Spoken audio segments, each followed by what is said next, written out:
A difficult milestone tonight as our community and beyond marks 1 year since that deadly midair collision between an American Airlines plane and a military helicopter in D.C. You remember a 4-person Charlotte-based flight crew was among the dozens who lost their lives in that incident, which federal officials and loved ones tonight are saying was preventable. Tonight, family members of those killed are in D.C. on a memorial visit meant to bring together those who lost their loved ones. And ahead of that trip, I sat down with some of them who say to this day they are still pushing for change in hopes that nobody else has to go through the pain that they have this past year. 12 months since Deborah Epstein says she got the worst news of her life. It's hard. I actually still have the voicemail on my phone because I can't erase it. Time has marched on. I just remember screaming, no, no, no, no, no, no, no. But she still remembers every moment of that phone call. All I could think about was having to call the kids. And wake them up in the middle of the night and tell them that, their father was on the plane and we don't know if he's okay or not.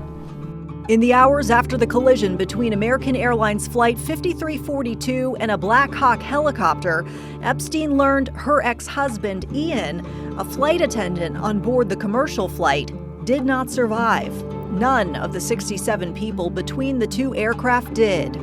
Immediately, I was like, this should not happen. Federal aviation safety officials have essentially said the same, with the NTSB chair characterizing the crash as a tragedy that was entirely preventable. The collision prompted temporary restrictions on non-essential helicopter traffic in certain areas around Reagan.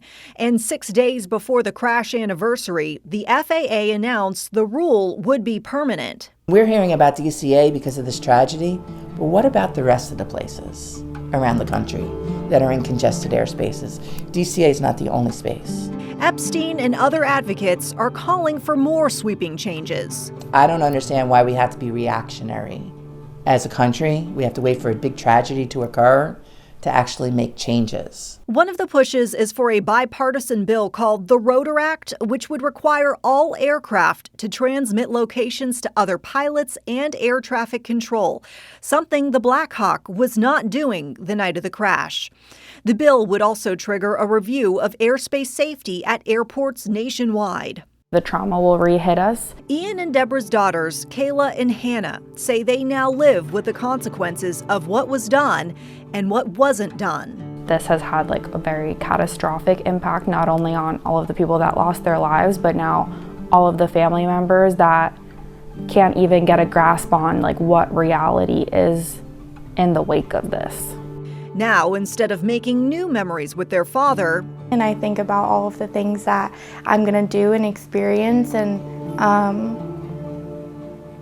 my dad won't be there for them. They're relying on the past ones and finding ways to honor the joy he radiated in their lives. Just me. We have to share those experiences together, because if we don't, then we're standing by every tragedy looking at it from a distance, and nothing's ever going to change. And the family says they do try to keep Ian in their lives as they've created these new memories. In fact, Hannah was married just weeks after her father passed away. They had an empty chair for him at that wedding ceremony, and they put his jacket there, his favorite jacket, his flight attendant pins. They have daddy-daughter dates near the cemetery where he's buried, and they also try to honor him as well when they fly, because they do still fly, but they say that they want to give out gift cards, so they give those gift cards out to flight crews every time they fly, just to show their appreciation. Now, we want to talk about the Rotor Act, too. It passed the Senate. It's been sitting in the U.S. House with no movement since December. I actually reached out to Ted Budd, who's an original co-sponsor of the bill, and the senator sent me a statement that said in part, quote, "As a member of the Senate Commerce Committee and an aviator myself, I understand the important changes the Rotor Act makes to protect Americans in the sky. I've maintained strong relationship with my colleagues in the House and will continue to engage with them to help get this critical safety bill across the finish line." Now, if you missed it or you want to see more of my sit down with the family, you can watch our full extended interview with the daughters and their mother tonight at 9. That will be streaming exclusively on WCNC+.